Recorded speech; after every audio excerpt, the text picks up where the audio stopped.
Hello friends, welcome to the point solution. कैसे हो आप सब? तो सामान्य विज्ञान की 3000 एमसीक्यूज की जो रिवीजन एक्सरसाइज चल रही थी उसका ये आज 8वां पार्ट है। अब तक हम लोग 7 पार्ट ऑलरेडी कर चुके हैं और इसमें हम लोग देख रहे थे ऐसे क्वेश्चंस जो रेलवे ने 2018 में पूछे थे।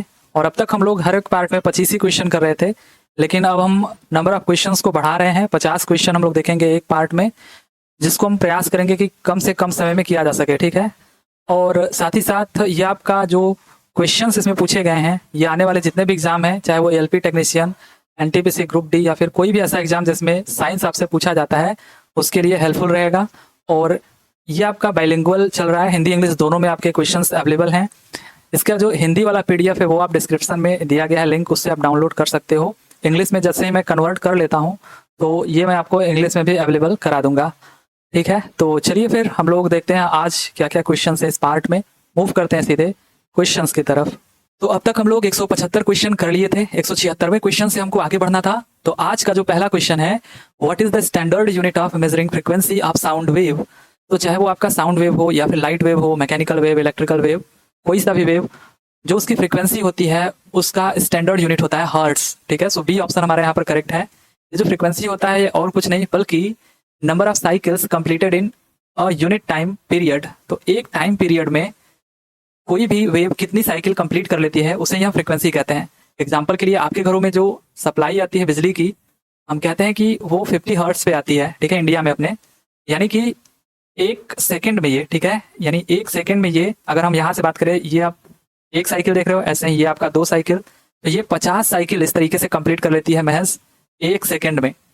तो इसी वजह से आप देखते हो ना, झटका जो हमें लगता है, क्यों लगता है? क्योंकि एक सेकंड में सोचिए इतनी बार ये जो आपकी इलेक्ट्रिसिटी है वो वाइब्रेट करती है। ठीक है, इसी को हम वाइब्रेशन के टर्म में भी देख सकते हैं कि एक सेकंड में ये कितनी साइकिल ये कंप्लीट कर रही है या कितनी बार वाइब्रेट हो रही है, उसे ही हम क्या कहते हैं? फ्रीक्वेंसी कहते हैं। और इसका जो यूनिट होता है वो हर्ट्ज होता है। सो बी ऑप्शन यहाँ हमारा करेक्ट है। अगला क्वेश्चन है कि निम्नलिखित में से कौन सा विद्युत के तापीय प्रभाव के व्यवहारिक अनुप्रयोग पर आधारित नहीं है। तो थर्मल इफेक्ट ऑफ इलेक्ट्रिसिटी से रिलेटेड इनमें से कौन है, उसका एप्लीकेशन कौन है? क्या होता है थर्मल इफेक्ट ऑफ इलेक्ट्रिसिटी? तो सिंपल सी बात है, अगर हम किसी भी कंडक्टर को डायरेक्ट सप्लाई दे, ठीक है, करंट दे, और उसको करंट देने की वजह से उसमें हीट प्रोड्यूस हो जाए, ठीक है, हीट प्रोड्यूस हो जाए, यानी डायरेक्ट अगर आप कंडक्शन कराते हो इस कंडक्टर का और उसमें हीट प्रोड्यूस हो जाए, तो इसे हम थर्मल इफेक्ट ऑफ इलेक्ट्रिसिटी कहेंगे। फॉर एग्जाम्पल, जैसे आपके घरों में जो हीटर होता है उसमें क्या होता है, नाइक्रोम के वायर लगे होते हैं, और ये नाइक्रोम के जो वायर होते हैं इनका रेजिस्टेंस अच्छा खासा होता है, हाई होता है, और जैसे इसमें करंट जाता है रेजिस्टेंस इसको रेसिस्ट करता है, इस वजह से हीट इसमें प्रोड्यूस हो जाता है। तो जो डायरेक्ट कंडक्शन से हीट प्रोड्यूस करते हैं इनको हम कहेंगे थर्मल इफेक्ट ऑफ इलेक्ट्रिसिटी। और इनके एग्जांपल्स क्या क्या हो जाएंगे? एक तो हीटर हो गया आपका, या इलेक्ट्रिक फ्लैट आयरन हो गया जिससे आप प्रेस वगैरह करते हो, इलेक्ट्रिक टोस्टर हो गया, इलेक्ट्रिक केटल हो गया। तो ये सारे एग्जांपल्स हैं, एप्लीकेशंस हैं थर्मल इफेक्ट ऑफ इलेक्ट्रिसिटी के। वहीं पर जो इलेक्ट्रिक बेल है, ये एग्जाम्पल है मैग्नेटिक इफेक्ट ऑफ इलेक्ट्रिसिटी का। यानी यहाँ पर मैग्नेटिक इफेक्ट जब तक इसमें आएगा तब ये आपका जो बेल है वो बजेगा। कहने का मतलब ये है कि यहाँ पर अगर एक आयरन है, ठीक है, इसके ऊपर आप कॉइल ऐसे ऐसे लपेट देते हो, ठीक है, आप इस पे कॉइल लपेट देते हो, इस कॉइल में अगर आप करंट फ्लो कराते हो, इसकी वजह से इसके अंदर इलेक्ट्रोमैग्नेटिज्म आ जाता है, और उसकी वजह से यहाँ पर रखा कोई एक रॉड जो है वो इसकी तरफ अट्रैक्ट होता है, और वो अगर अट्रैक्ट होगा तो ये जाकर के इस बेल को बजा देता है। तो इलेक्ट्रिक बेल जो यूज होता है वो थर्मल इफेक्ट नहीं बल्कि मैग्नेटिक इफेक्ट होता है उसमें।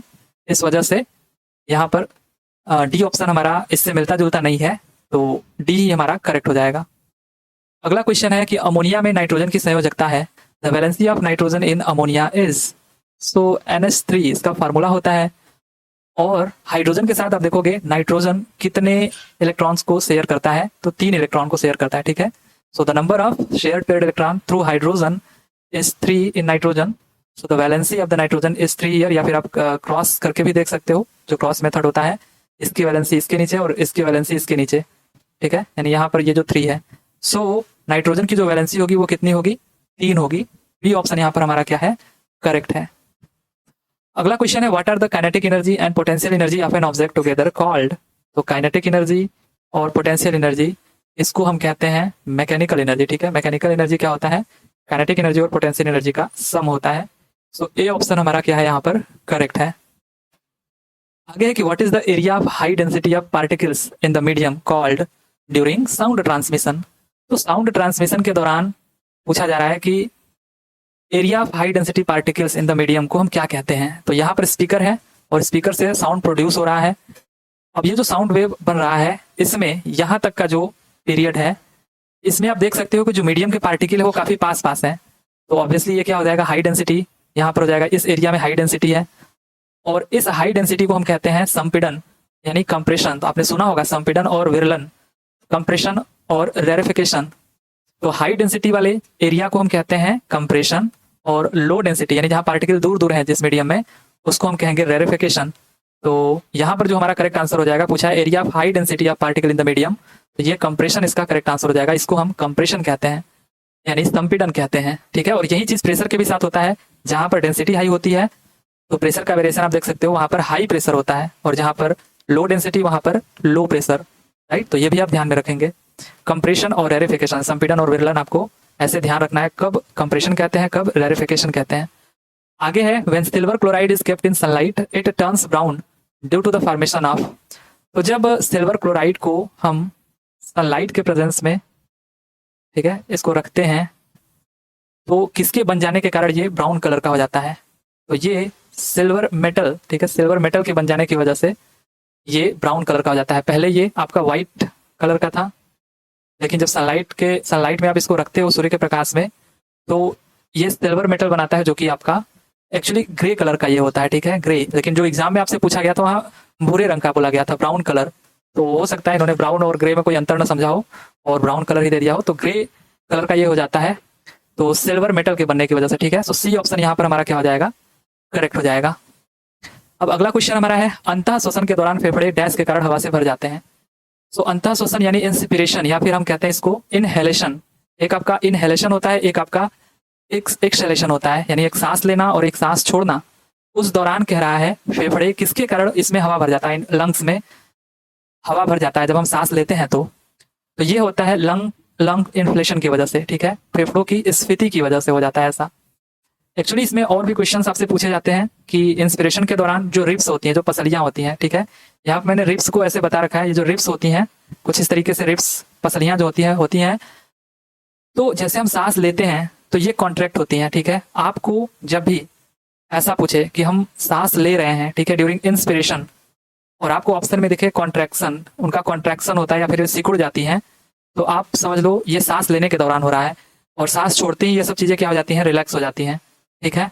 तो सिकुड़ना कब होता है, सांस लेते समय, और रिलैक्स हो जाना कब होता है, सांस छोड़ते समय। तो पसलियां कॉन्ट्रैक्ट हो जाती हैं अंतः श्वसन के दौरान, इंस्पिरेशन के दौरान, और ये पसलियां रिलैक्स हो जाती हैं जब सांस छोड़ते हैं, यानी एक्सपिरेशन के दौरान या इनहेलेशन के दौरान, सॉरी एक्सहेलेशन के दौरान, ठीक है। और एक चीज और पूछा जाता है, जो डायफ्राम होता है वो क्या होता है? डायफ्राम भी कॉन्ट्रैक्ट हो जाता है जब हम सांस लेते हैं, जब सांस छोड़ते हैं तो ये रिलैक्स हो जाता है।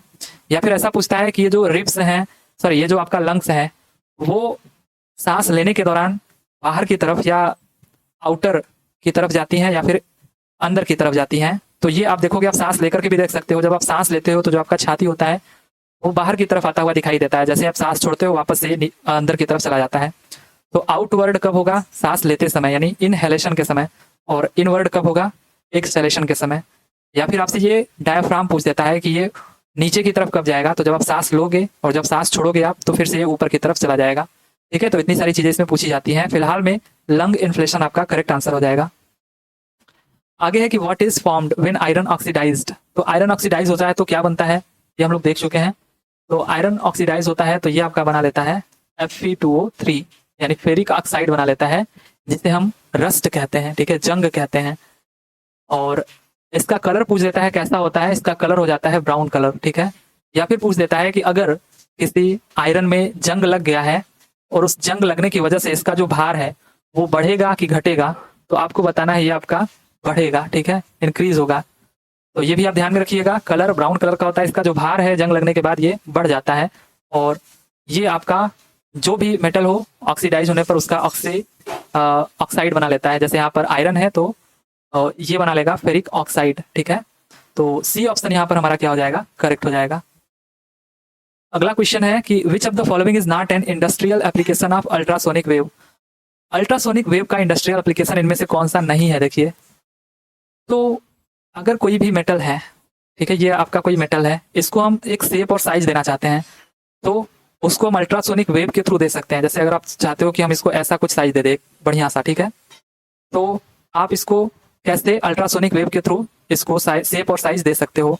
वहीं पर अगर आप इसमें चाहते हो कि कोई डिफेक्ट तो नहीं ना है इसके अंदर, ऊपर से तो ये देखने में ठीक लग रहा है, अंदर से कहीं इसके अंदर कोई डिफेक्ट तो नहीं है, तो इसको चेक करने के लिए भी हम अल्ट्रासोनिक वेव का यूज कर सकते हैं। साथ ही साथ इसका यूज हम लोग अल्ट्रासोनिक क्लीनिंग में भी करते हैं। आजकल तो रेलवेज की जो बोगियां होती हैं उसमें इस अल्ट्रासोनिक वेव का यूज होने लगा है क्लीनिंग पर्पज के लिए, ठीक है। तो यहाँ पर आपका जो करेक्ट आंसर हो जाएगा कि ultrasonic detection of defects in metal, यानी डिफेक्ट्स को पता करने के लिए हम इसका यूज कर सकते हैं। तो ये इसका एप्लीकेशन है to make holes are cut to desired shape, यानी इस मेटल में होल करने के लिए, ठीक है, यानी ड्रिल करने के लिए और इसको कट करने के लिए, इसको शेप और साइज देने के लिए हम अल्ट्रासोनिक वेव का यूज कर सकते हैं और क्लीनिंग के लिए भी कर सकते हैं। तो ये तीनों तो एप्लीकेशंस हैं, लेकिन हम किसी भी पौधे का जो बॉडी होता है उससे कीटनाशकों को हटाने के लिए अल्ट्रासोनिक रिमूवल यूज नहीं कर सकते हैं। ये इसका एप्लीकेशन नहीं है, इस वजह से यही हमारा क्या हो जाएगा, करेक्ट हो जाएगा। ए ऑप्शन करेक्ट है। आगे है कि what is the number of electrons that can be placed in the L orbital. So K, L, M और एन ये आपके क्या हो गए, शेल्स हो गए। अब ये आपका हो जाता है 1 2 3 4, इसमें 1 शेल, 2 शेल, 3 शेल और 4 शेल। तो आपसे पूछा जा रहा है कि जो एल ऑर्बिटल होता है उसमें नंबर ऑफ इलेक्ट्रॉन्स कितने होते हैं। तो डायरेक्ट इसका फार्मूला आपको याद रहना चाहिए 2n², ठीक है। इतने नंबर ऑफ इलेक्ट्रॉन्स होते हैं आउटर मोस्ट में। यहाँ पर आपका हो जाएगा ये आउटर मोस्ट नहीं बल्कि आपसे पूछा है कि इस सेल में, ठीक है, एल वाले में कितने रह सकते हैं इलेक्ट्रॉन, नंबर ऑफ इलेक्ट्रॉन्स। तो ये 2n² आपको याद रखना है जिस भी सेल का पूछे। तो 2 इंटू एन की वैल्यू यहाँ पर 2 है, तो ये सिंपली कितना हो जाएगा, 8, ठीक है। सो ए ऑप्शन हमारा क्या हो जाएगा, करेक्ट हो जाएगा। इजी क्वेश्चन था। आगे है कि the magnification of the mirror for the virtual and erect image should be. तो आप इस चीज का हमेशा ध्यान रखेंगे कि जब भी इमेज हमारा वर्चुअल हो, ठीक है, वर्चुअल ये मैं पहले ही बता चुका हूं, तो ये इरेक्ट होगा, ठीक है, इरेक्ट मिरर की बात हो रही है ये।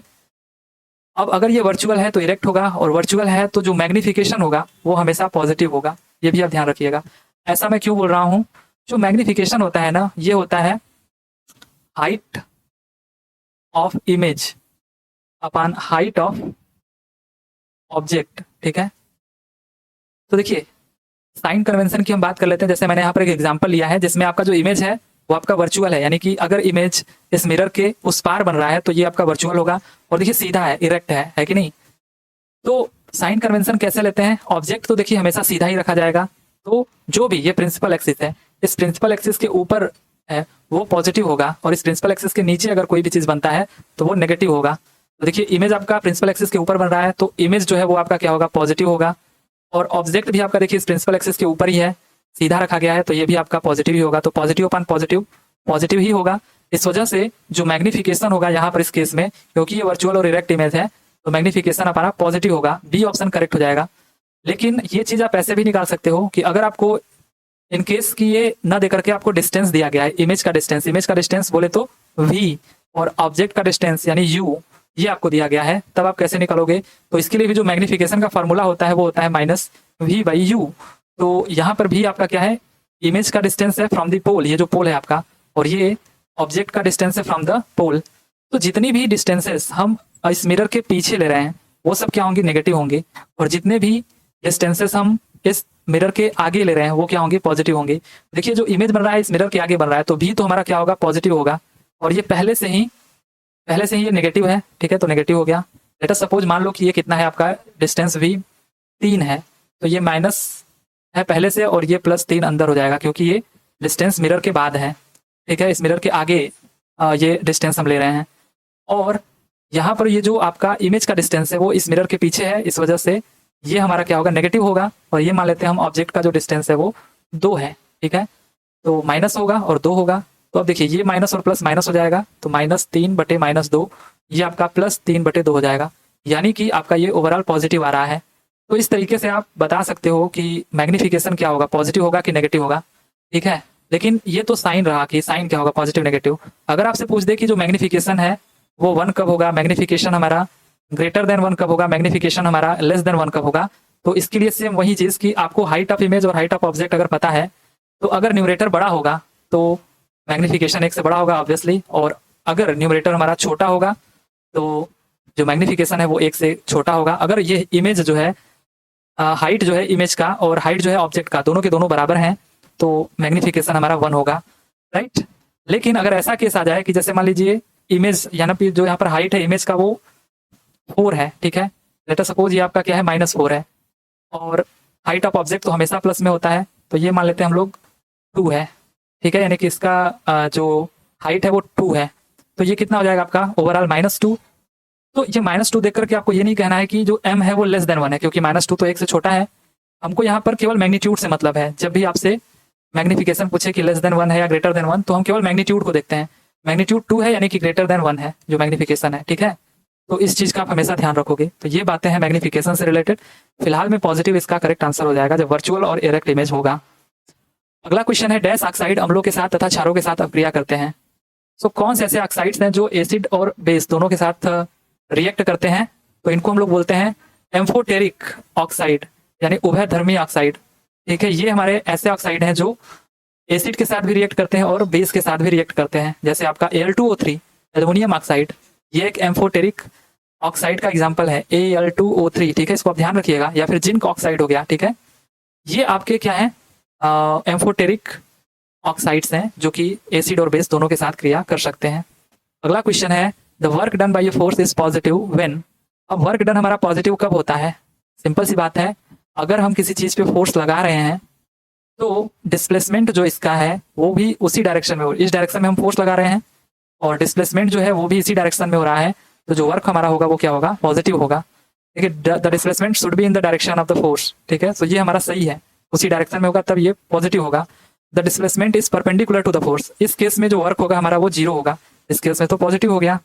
There is no displacement from the charge force, अब फोर्स को अगर आपने चार्ज किया कोई डिस्प्लेसमेंट ही नहीं हुआ तब भी वर्क 0 होगा, और displacement occurs in the direction opposite to the force. अब आप फोर्स इस डायरेक्शन में लगा रहे हो और पता चला ये उल्टा आपको इधर ही ये डिस्प्लेस हो जा रहा है, ठीक है ना, अपोजिट रिएक्शन जो हो रहा है, तो ऐसे केस में ये नेगेटिव हमारा वर्क डन हो जाता है, ठीक है। तो यहाँ पर हमारा ए ऑप्शन करेक्ट है, यानी इस केस में जबकि हमारा ऑब्जेक्ट उसी डायरेक्शन में डिस्प्लेस हो जिस डायरेक्शन में फोर्स लग रहा है तब वर्क डन पॉजिटिव होता है। In animals of dash class respiration takes place through gills or lungs. So कौन से वर्ग के प्राणियों में श्वसन गलफड़ों और फेफड़ों द्वारा होता है? तो ये एकमात्र आपका एम्फीबियंस जो होते हैं, जो उभयचर होते हैं, जो जल में और पानी और पृथ्वी दोनों पर रहते हैं, जैसे आपका मेंढक हो गया, ठीक है, ये आपका उभयचर एम्फीबियंस है। तो ये सब कैसे सांस लेते हैं? ये अपने गलफड़ों और फेफड़ों यानी लंग्स और गिल्स दोनों से सांस ले सकते हैं, या आप एक स्किन भी याद रखो, अपने त्वचा से भी सांस ले सकते हैं। कुछ यहाँ पे एग्जाम्पल्स हैं, जैसे ह्यूमंस जो मैमल्स होते हैं वो लंग्स से सांस लेते हैं, बर्ड्स जो पक्षियां होती हैं वो एयर सैक्स प्रेजेंट होता है इनके अंदर, उससे सांस लेते हैं। इंसेक्ट्स यानी कीड़े मकोड़े जो होते हैं वो ट्रैकिया जो सांस नली होती है केवल उसके थ्रू सांस लेते हैं। लीच हो गया आपका जिसको जोक बोलते हैं हम लोग, अर्थवॉर्म और राउंड वार्म जो गोल कृमि होता है, और जो केचुआ होता है, ये सब स्किन से सांस लेते हैं अपने त्वचा से। और जो प्लांट्स पौधे होते हैं वो स्टोमेटा से सांस लेते हैं, ठीक है। सो ये कुछ और एग्जाम्पल्स है जो आप ध्यान में रखिएगा। आगे है कि when elements are arranged in increasing order of atomic weights, the properties of the first element are similar to the properties of eighth element, like the notes of music. This rule is known as।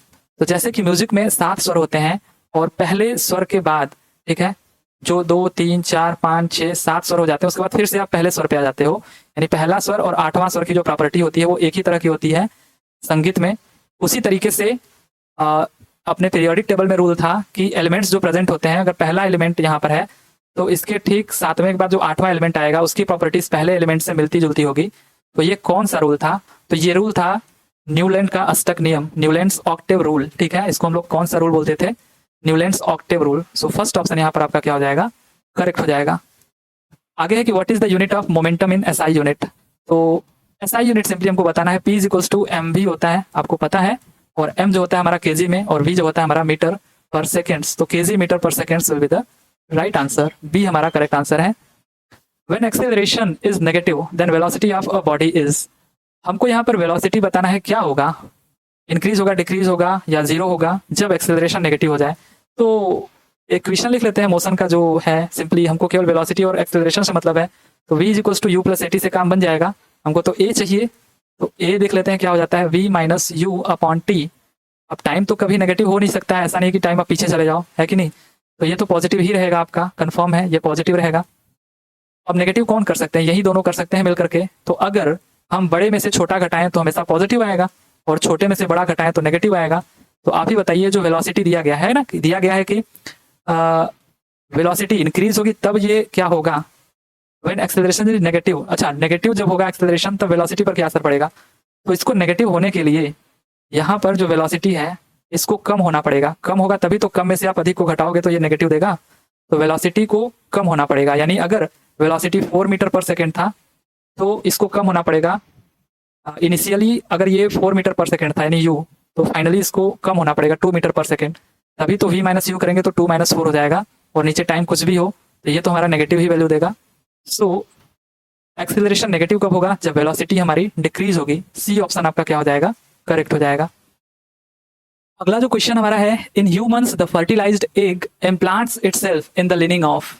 तो जो fertilised egg होता है वो अपने आप को कहाँ implants करता है, जो निषेचित अंडा होता है मनुष्यों में वो किसके स्तर में प्रत्यारोपित हो जाता है, तो ये गर्भाशय के स्तर में, ठीक है, यूट्रस में जाकर के ये इम्प्लांट हो जाता है। सो बी ऑप्शन यहाँ पर करेक्ट होगा।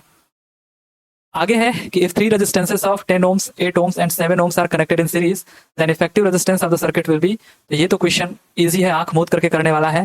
सीरीज में रेजिस्टेंसेस जुड़ जाते हैं, वैसे भी आपके सामने जो ऑप्शंस दिखे गए वो सारे के सारे 25 हैं, तो 25 तो ठीक है, लेकिन यूनिट आपको पता है रेजिस्टेंस की ओम होती है। सो डी ऑप्शन यहाँ पर हमारा क्या हो जाएगा, करेक्ट हो जाएगा। Easy question. अगला है what are the long hair like parts in the cells of roots called. तो ये जो लॉन्ग हेयर लाइक पार्ट्स होते हैं जड़ों में, पौधों की जड़ों में, उनको हम क्या कहते हैं, तो इनको हम कहते हैं रूट हेयर कहते हैं, ठीक है। बी ऑप्शन यहाँ पर करेक्ट हो जाएगा।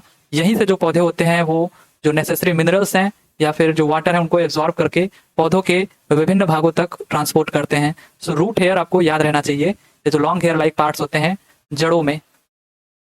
आगे है कि a force of 350 Newton is applied on a mass of 500 kg, what will be the acceleration produced in this situation.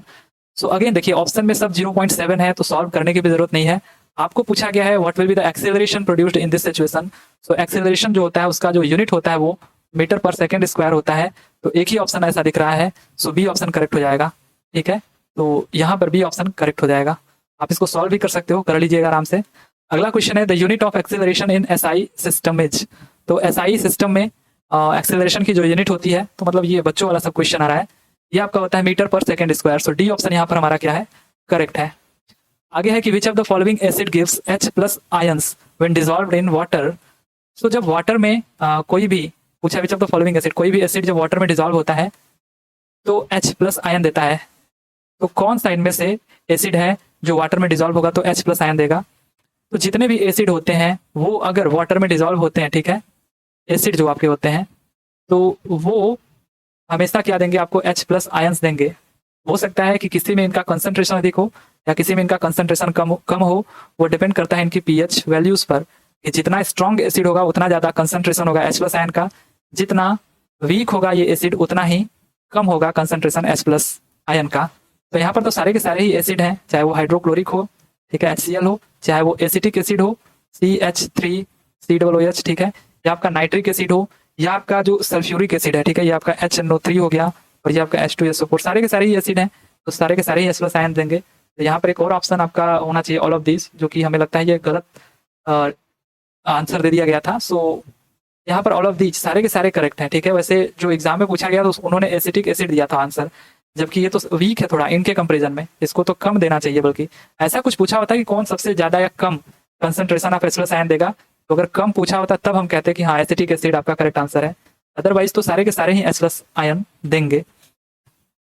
आगे है कि an object of 1 kg is raised to a height of 10 metre, the work done by the force of gravity will be. तो हमको work done पूछा गया है, और कैसे पूछा गया है, work done by the force of gravity, force of gravity के थ्रू जो वर्क डन हो रहा है वो पूछा गया है। तो एक ऑब्जेक्ट है 1 kg का, ठीक है, 1 kg का एक ऑब्जेक्ट है, इसको ऊपर की तरफ उठाया जा रहा है, कितना मीटर, 10 मीटर, 10 मीटर ऊपर की तरफ उठाया जा रहा है, ये हाइट हो गया आपका। अब पूछा जा रहा है कि work done by the gravity, force of gravity will be. तो देखिए जो ग्रेविटी से जो ग्रेविटी के कारण जो वर्क डन होगा वो तो नीचे की तरफ होगा ना, ग्रेविटी तो हमारा हमेशा नीचे की तरफ काम करेगी, जो फोर्स ऑफ ग्रेविटी है mg, है कि नहीं। तो वर्क डन क्या होता है हमारा, फोर्स इनटू डिस्प्लेसमेंट, डिस्प्लेसमेंट। तो जो डिस्प्लेसमेंट हुआ है वो तो 10 मीटर हुआ है, 10 मीटर की हाइट पर गया है, लेकिन जो फोर्स ऑफ ग्रेविटी है वो तो नीचे की तरफ काम करेगी ना। ये जो आपका ऑब्जेक्ट था 1 kg का, ये यहाँ से यहाँ चला गया, लेकिन जो फोर्स इस पे लगा वो नीचे की तरफ लगा, यानी mg। तो फोर्स नीचे की तरफ है और जो डिस्प्लेसमेंट है वो ऊपर की तरफ है, यानी जिस डायरेक्शन में फोर्स है उस डायरेक्शन में डिस्प्लेसमेंट नहीं है। तो इस केस में जो वर्क होगा वो क्या होगा आपका, नेगेटिव होगा। हमने भी चर्चा किया था इससे पहले। तो वर्क यहाँ पर हमारा हो जाएगा, जो फोर्स है, फोर्स क्या है हमारा एम जी। एम बोले तो मास केजी में 1 केजी है, और जी आपका नहीं दिया है तो आप 9.8 लेकर के चलोगे, अदरवाइज आपको 10 दिया होता। और डिस्प्लेसमेंट जो है आपका वो आपको गिवन है 10 मीटर, ठीक है। तो ये ओवरऑल कितना आ जाएगा 98। लेकिन अभी हमने बात किया कि फोर्स नीचे की तरफ है, क्योंकि हमसे ग्रेविटेशनल फोर्स की बात करा है, और जो डिस्प्लेसमेंट है वो ऊपर की तरफ है, इस वजह से अपोजिट है ये, माइनस यहाँ पर साइन लग जाएगा, नेगेटिव वर्क डन हो जाएगा। सो 98 हमारा करेक्ट आंसर हो जाएगा। आप जल्दबाजी में 98 करके चले जाओगे, आप सोचोगे कि जो ऊपर की तरफ इसको खींचने में काम किया जा रहा है, ऊपर की तरफ ले जाने में, वो हमसे पूछा गया है। अगर वो पूछा गया होता तब आपका आंसर होता 98। लेकिन यहाँ पर वर्क ये नहीं पूछा गया कि इसको ऊपर ले जाने में कितना काम करना पड़ा। इसको ऊपर ले जाने में जो वर्क करना पड़ा by the force of gravity, उसकी वजह से जो वर्क करना पड़ा ग्रेविटी की वजह से, वो हमसे पूछा गया है। तो वो हमारा नेगेटिव में होगा, क्योंकि फोर्स ऑफ ग्रेविटी तो नीचे की तरफ काम कर रहा है, ठीक है। सो 98 माइनस 98 यहाँ पर करेक्ट आंसर हो जाएगा। आगे है litmus solution is extracted from. Litmus solution को कहाँ से एक्सट्रैक्ट किया जाता है, कहाँ से इसको निष्कासित किया जाता है लिटमस विलियन को, तो ये लाइकेन से किया जाता है, ठीक है। बी ऑप्शन यहाँ पर करेक्ट है, लाइकेन आप याद रखोगे। आगे हमारा है the non metal found in liquid state is. तो एक मात्र ऐसा नॉन मेटल ब्रोमीन है जो कि लिक्विड स्टेट में पाया जाता है। सो डी ऑप्शन हमारा क्या हो जाएगा, करेक्ट हो जाएगा। और एक मात्र Hg यानी कि पारा ऐसा मेटल है जो कि लिक्विड स्टेट में पाया जाता है, ठीक है। तो दोनों आप ध्यान रखोगे, मेटल के केस में पारा और नॉन मेटल केस में ब्रोमीन। डी ऑप्शन करेक्ट है हमारा यहाँ पर। आगे है कि डैश मिश्र धातु में टीन होता है, डैश एलॉय कंटेन्स टीन। तो देखिए कौन सा इनमें से एलॉय टीन रखता है, सोल्डर, ठीक है।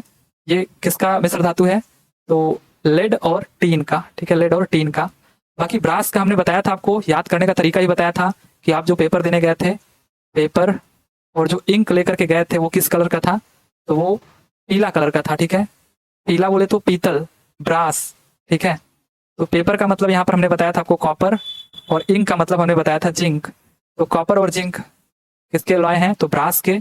और नाइक्रोम का आपको मैंने बताया था, नाइक्रोम का जो होता है वो निकिल हो गया आपका, क्रोमियम मेनली यही होते हैं, लेकिन मैंगनीज और आयरन ये भी कुछ मात्रा में होते हैं। ये चारों इसके मिश्र धातु हैं नाइक्रोम के, जो हीटर में यूज होता है।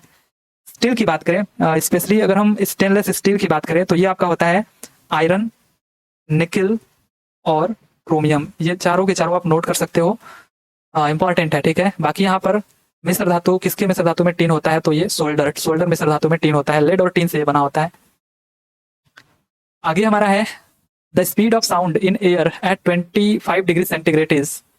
तो 25 डिग्री सेंटीग्रेड पर साउंड की स्पीड कितनी होती है, तो ये होता है 346 मीटर पर सेकेंड। ये ऑप्शन हमारा यहाँ पर करेक्ट है। वहीं पर अगर आपसे पूछ दिया जाए 0 डिग्री सेंटीग्रेड पर कितना होता है, तो आपको बताना है 331 या 331.5 मीटर पर सेकेंड। इतना आप याद रखोगे। और आपसे पूछा जा सकता है, क्योंकि एनसीईआरटीज में गिवन है, तो 22 डिग्री सेंटीग्रेड पर अगर आपसे पूछा जाए तो आपको बताना है 344 मीटर पर सेकेंड। और 25 डिग्री सेंटीग्रेड पर तो आपने देखा ही कि ये 346 मीटर पर सेकेंड साउंड की स्पीड होती है। ये ऑप्शन हमारा यहाँ पर करेक्ट है। Which of the following is a unit of the gravitational constant जी। ये जो ग्रेविटेशनल कांस्टेंट होता है, जिसको हम लोग यूनिवर्सल कांस्टेंट बोलते हैं, इसकी वैल्यू कहीं पर भी चेंज नहीं होती, इस वजह से इसको यूनिवर्सल कांस्टेंट भी बोलते हैं। तो इसकी यूनिट हमसे पूछा ये क्या होता है, तो आप सिंपली इसकी वैल्यू भी याद रखो, 6.67 इंटू 10⁻⁻11 न्यूटन मीटर स्क्वायर पर केजी स्क्वायर, ठीक है। सो सी ऑप्शन हमारा करेक्ट है, न्यूटन मीटर स्क्वायर पर केजी स्क्वायर इसका यूनिट है। इसका वैल्यू भी याद रखो, 6.67 इंटू 10⁻⁻11, ठीक है। आगे है कि phloem in the plant is responsible for the transport of. जो फ्लोएम होता है, हिंदी में आप इसको लिखिए फ्लोएम, ठीक है। तो जब आप फ्लोएम को देखोगे तो आगे फ आ रहा है, फ का मतलब आप इसको बिठाइए फूड से, कि जो फूड का ट्रांसपोर्टेशन है, पौधों में बनने वाला जो भोजन है, उसको पौधों के विभिन्न भागों तक पहुंचाने का काम, ट्रांसपोर्ट करने का काम कौन करता है, तो फ्लोएम करता है। फ से फ्लोएम, फ से फूड, ठीक है, ऐसे आप याद रखोगे। वहीं पर जाइलम, हिंदी में आप लिखिए जाइलम। तो ये जो जाइलम में ज है, इसको आप नोट करिए जल से। तो पौधों में इसके जड़ों से जल को एब्जॉर्ब करके इसके डिफरेंट पार्ट्स तक, पौधे के डिफरेंट पार्ट्स तक ट्रांसपोर्ट करने का काम कौन करता है, तो ये जाइलम करता है। तो आपको याद रहेगा, जाइलम जो जल का ट्रांसपोर्टेशन करता है और फ्लोएम जो फूड का ट्रांसपोर्टेशन करता है, ठीक है। तो पौधों में जो फ्लोएम होता है वो किसके परिवहन के लिए उत्तरदायी है, तो भोजन के, यानी फूड के। ये ऑप्शन हमारा करेक्ट हो जाएगा। आगे है कि electric current is placed in a resistance of 5 ohm, the electric charge flowing through the resistance in 1 minute will be. Electric charge पूछ रहा है, चार्ज यानी आवेश, विद्युत आवेश Q, 1 मिनट में कितना इलेक्ट्रिक चार्ज फ्लो होगा। तो Q is equal to simply IT, यानी कितने 1 मिनट की बात करी गई है, कितना करंट है, यहाँ पर 2 एम्पियर का करंट गिवन है, 2 एम्पियर, और टाइमिंग 1 मिनट है, लेकिन आप सबको SI यूनिट में लिखोगे तो टाइम यहाँ पर सेकंड में होता है, तो 1 मिनट बराबर 60 सेकंड हो जाएगा। तो 120 coulomb, Q is equal to 120 coulomb charge transfer होगा 1 मिनट में। ठीक है, यहाँ पर रेजिस्टेंस का कोई मतलब नहीं है, कितना भी आप रेजिस्टेंस रख लीजिए, अगर आपको करंट पता है तो आप बता सकते हो कि कितना चार्ज ट्रांसफर होगा उस वायर से। तो Q is equal to IT, आपको ये फार्मूला यूज करना है। 120 हमारा करेक्ट आंसर हो जाएगा। अगला जो हमारा क्वेश्चन है, which of the following is obtained as a result of complete combustion of hydrocarbon. तो हाइड्रोकार्बन बोलने का मतलब ऐसे कार्बनिक यौगिक जिसमें हाइड्रोजन और कार्बन हो, जैसे आपका एथेन, मेथेन, प्रोपेन। ठीक है, सो अगर हम बात करें यहाँ पर मेथेन जैसे हो गया आपका, इसको आप कंप्लीट कंबस्टन इसका करते हो, और कंप्लीट कंबस्टन के लिए सफिशिएंट अमाउंट में ऑक्सीजन का प्रेजेंट होना जरूरी है। सो इससे क्या बनता है, कार्बन डाइऑक्साइड और वाटर। ठीक है, ये आप 2 कर लो, 2 कर लो। सो CO2 प्लस H2O हमारा करेक्ट आंसर हो जाएगा, बी, राइट। हाइड्रोकार्बन के कंप्लीट कंबस्टन से कार्बन डाइऑक्साइड और वाटर बनता है। Which of the following type of reproduction produces more diversity. तो सेक्सुअल जो रिप्रोडक्शन होता है, लैंगिक प्रजनन होता है, इससे अधिक विविधता उत्पन्न होती है, मोर डाइवर्सिटी प्रोड्यूस होता है। डी हमारा यहाँ पर करेक्ट आंसर होगा। In what condition is the body in free fall. कह रहा है मुक्त रूप से गिरने के दौरान पिंड किस स्थिति में होता है। तो इसको हम लोग बोल सकते हैं वेटलेसनेस। ठीक है, ये हमारा यहाँ पर करेक्ट आंसर। इसको हम भारहीनता बोलते हैं। कोई भी बॉडी अगर उसका फ्री फॉल हो रहा है, फ्री फॉल होने का मतलब है कि इस पे और कोई भी तरह का फोर्स काम नहीं कर रहा है, क्योंकि यहाँ पर अगर ये बॉडी को आप ऊपर से नीचे गिरा रहे हो, एक तो एयर का इस पे दबाव पड़ेगा, या कह सकते हो उसकी वजह से एक फोर्स ऊपर की तरफ अप्लाई होगा। ठीक है, या अगर ये किसी के सहारे गिर रहा है तो हो सकता है उसमें फ्रिक्शन की वजह से भी इसको ये रेस्ट्रिक्ट करे। तो जब कोई भी फोर्स इस पे काम नहीं कर रहा है, केवल मात्र एक फोर्स है जो हमेशा काम करेगा, जिसका नाम है ग्रेविटेशनल फोर्स। ठीक है, तो अगर केवल यही फोर्स काम कर रहा है तो इसको हम लोग बोलेंगे कि ये फ्री फॉल हो रहा है। ऐसे कंडीशन में ये किस स्थिति में होता है, तो ये वेटलेसनेस यानी भारहीनता के कंडीशन में होता है। ठीक है, इसको हम लोग बोलते हैं वेटलेसनेस। सो ए ऑप्शन हमारा क्या हो जाएगा, करेक्ट हो जाएगा। If the value of work is positive then the system on which work is being done.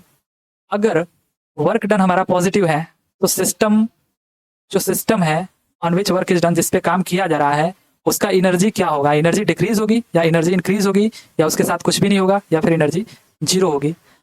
तो जब भी हमारा सिस्टम काम कर रहा होता है और उसमें जो काम है, जो वर्क है, वो पॉजिटिव हो, तो ऐसे केस में सिस्टम की एनर्जी इंक्रीज होती है। ठीक है, यानी वर्क डन अगर हमारा पॉजिटिव है तो एनर्जी भी हमारा क्या होगा, इंक्रीज होगा, पॉजिटिव होगा। जबकि अगर वर्क डन हमारा नेगेटिव हो जाता है, यानी आप जिस डायरेक्शन में फोर्स लगा रहे हो तो ठीक अपोजिट डायरेक्शन में डिस्प्लेस हो रहा है कोई भी ऑब्जेक्ट, तो वर्क डन नेगेटिव हो गया। ऐसे केसेस में क्या होगा कि जो एनर्जी होगी वो डिक्रीज होगी, right. So D option correct होगा, यहाँ पर एनर्जी इंक्रीज होगी। आगे है कि in sclerenchyma the cell wall is thickened due to. तो स्क्लेरेनकाइमा में जो कोशिका भित्ति होती है वो किसके कारण मोटी हो जाती है, लिग्निन के कारण। ठीक है, डी ऑप्शन करेक्ट है। The cell wall is thickened due to lignin, ये स्क्लेरेनकाइमा में पाई जाती है, ये मैं पीछे भी बता चुका हूँ। विच of the following acid is produced in our stomach. हमारे स्टमक में कौन सा एसिड प्रोड्यूस होता है, तो डाइजेस्टिव सिस्टम में आपने देखा होगा कि इसमें HCl जो हाइड्रोक्लोरिक एसिड है वो प्रोड्यूस होती है। ठीक है, एक सेकेंड, ये चल नहीं रहा है, HCl प्रोड्यूस होता है। ठीक है, हाइड्रोक्लोरिक एसिड। और लैक्टिक एसिड जो होता है, इसकी वजह से हमें थकावट महसूस होती है। ठीक है, थकावट महसूस होती है, ये तब होता है जब रेस्पिरेशन अब्सेंस ऑफ ऑक्सीजन होता है, यानी ऑक्सीजन के अब्सेंस में जब हम कोई हार्ड वर्क कर रहे होते हैं। एसिटिक एसिड ये विनेगर यानी कि जो सिरका होता है उसमें पाया जाता है। काफी इंपॉर्टेंट क्वेश्चन है, ये पूछा भी जाता है। ठीक है, एसिटिक एसिड कहाँ पाया जाता है, तो विनेगर यानी सिरका में पाया जाता है। तो डी ऑप्शन फिलहाल में करेक्ट है, जो हमारे स्टमक में बनता है हाइड्रोक्लोरिक एसिड। स्थितिज ऊर्जा यानी यहाँ पर पोटेंशियल एनर्जी की बात करी जा रही है, ये सिंपली MgH होता है। बी ऑप्शन करेक्ट है। प्रजनन की प्रक्रिया के दौरान उत्पन्न होने वाली भिन्नताएं डैश हो सकती हैं, यानी variations occurring during the process of reproduction can be, ये वंशागत हो सकती हैं, यानी हेरिडेटरी हो सकती हैं, राइट। यानी बेसिकली ये सेक्सुअल रिप्रोडक्शन की बात हो रही है। तो सेक्सुअल रिप्रोडक्शन के दौरान जो वेरिएशंस हैं वो हेरिडेटरी हो सकती हैं, वंशागत हो सकती हैं। ए ऑप्शन हमारा करेक्ट होगा। आगे है कि what is the horizontal column called in Mendeleev's periodic table. Mendeleev's के पीरियोडिक टेबल में जो हॉरिजॉन्टल कॉलम होते हैं उनको हम लोग क्या कहते हैं, तो इनको हम लोग पीरियड बोलते हैं। काफी इजी चीज है। और जो वर्टिकल कॉलम होते हैं इनको हम लोग क्या बोलते हैं, ग्रुप बोलते हैं, ठीक है, ग्रुप बोलते हैं। तो पीरियड बी ऑप्शन हमारे यहाँ पर क्या हो जाएगा, करेक्ट हो जाएगा। विच of the following is not an element, इनमें से कौन सा एलिमेंट नहीं है, तो हीलियम एलिमेंट है, ऑक्सीजन एलिमेंट है, कॉपर भी एलिमेंट है, ये हमारा कंपाउंड है, वाटर क्या है हमारा कंपाउंड है, यौगिक है। तो सिंपली डी ऑप्शन हमारा क्या हो जाएगा, करेक्ट हो जाएगा। घर्षण द्वारा किए गए कार्य यानी the work done by the friction is not lost but is converted into dash energy. अब देखिए जो फ्रिक्शन होता है या फिर कोई भी आप देखोगे जो वर्क हम करते हैं उससे एनर्जी प्रोड्यूस होती है, लेकिन क्या वो एनर्जी लॉस्ट हो जाता है उस एनर्जी का, तो एनर्जी को ना ही आप बना सकते हो ना ही उसे आप डिस्ट्रॉय कर सकते हो, बल्कि ये जो एनर्जी होती है वो एक फॉर्म से दूसरे फॉर्म में कन्वर्ट हो जाती है, ठीक है।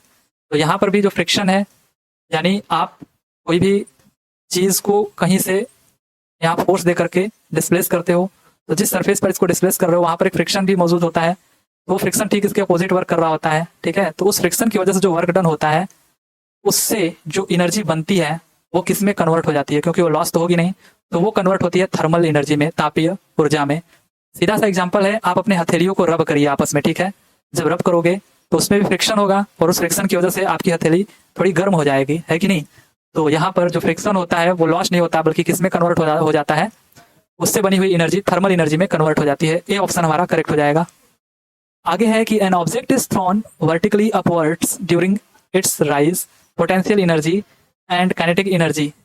तो एक ऑब्जेक्ट है जिसको आप वर्टिकली अपवर्ड थ्रो कर रहे हो, अब जैसे जैसे ये ऊपर की ओर उठती है तो ऊपर उठने के दौरान जो पोटेंशियल एनर्जी होगी वो क्या होगी और जो काइनेटिक एनर्जी होगी गतिज ऊर्जा वो क्या होगी। तो यहाँ पर आप खड़े हो, यहाँ से आपने किसी चीज़ को फेंका ऊपर, अब ये ऊपर जा रही है, ऊपर जाते वक्त जो पोटेंशियल एनर्जी है वो आपकी इंक्रीज होगी और जो काइनेटिक एनर्जी है वो आपकी डिक्रीज होगी, ठीक है। यानी सबसे टॉप पर पोटेंशियल एनर्जी मैक्सिमम होती है, ये मैं कई बार बता चुका हूँ आपको, इसलिए ज़्यादा इस पर टाइम नहीं देना है। और काइनेटिक एनर्जी यहाँ पर 0 होती है। यहीं पर जब ये नीचे गिर रही होती तो पोटेंशियल एनर्जी कम होती जाती और काइनेटिक एनर्जी बढ़ती जाती, और सबसे नीचे आकर के ये काइनेटिक एनर्जी यहाँ पर मैक्सिमम हो जाती, ठीक है। तो ऊपर जाने के दौरान पोटेंशियल एनर्जी क्या होगी हमारी, इंक्रीज होगी और काइनेटिक एनर्जी डिक्रीज होगी, यानी कि बी ऑप्शन हमारा करेक्ट होगा। अगला जो क्वेश्चन हमारा है कि डैश प्रकृति में अकेले कभी नहीं होता, यानी is never alone in nature, क्या चीज।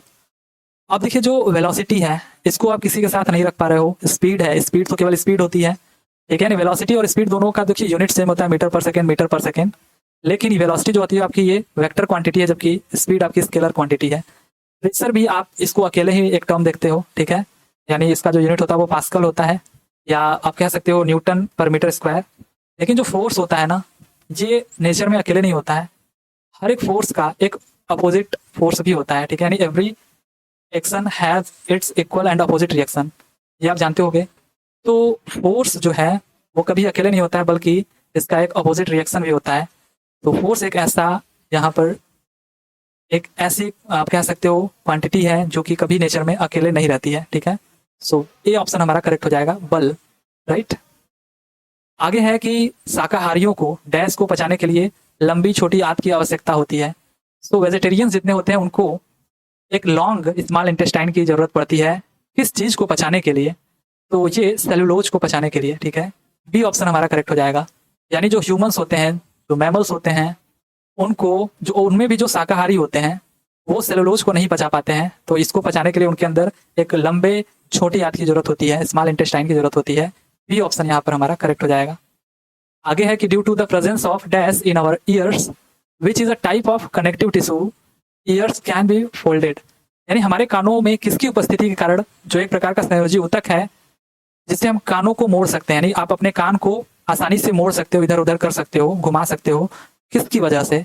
अब हमारे कानों में प्रेजेंट होता है बोन्स और कार्टिलेज, लेकिन ये जो बोन्स हड्डियां होती हैं ये कठोर होती हैं, हार्डेस्ट पार्ट होती हैं, और जो कार्टिलेज होते हैं ये सॉफ्ट होते हैं, यानी उपास्थि बोलते हैं इसको हिंदी में। तो कार्टिलेज सॉफ्ट होते हैं और इसी की वजह से हम अपने कानों को फोल्ड भी कर सकते हैं, मोड़ भी सकते हैं। So due to the presence of cartilage, ठीक है, सी ऑप्शन हमारा करेक्ट होगा, जिसकी वजह से हम अपने कानों को मोड़ सकते हैं, और दोनों के दोनों ही कनेक्टिव टिश्यूज हैं, ठीक है। सो सी ऑप्शन यहाँ करेक्ट हो जाएगा, उपास्थि। आगे है if an object is placed at the centre of curvature of a spherical mirror what will be the condition of its image formed by that concave mirror.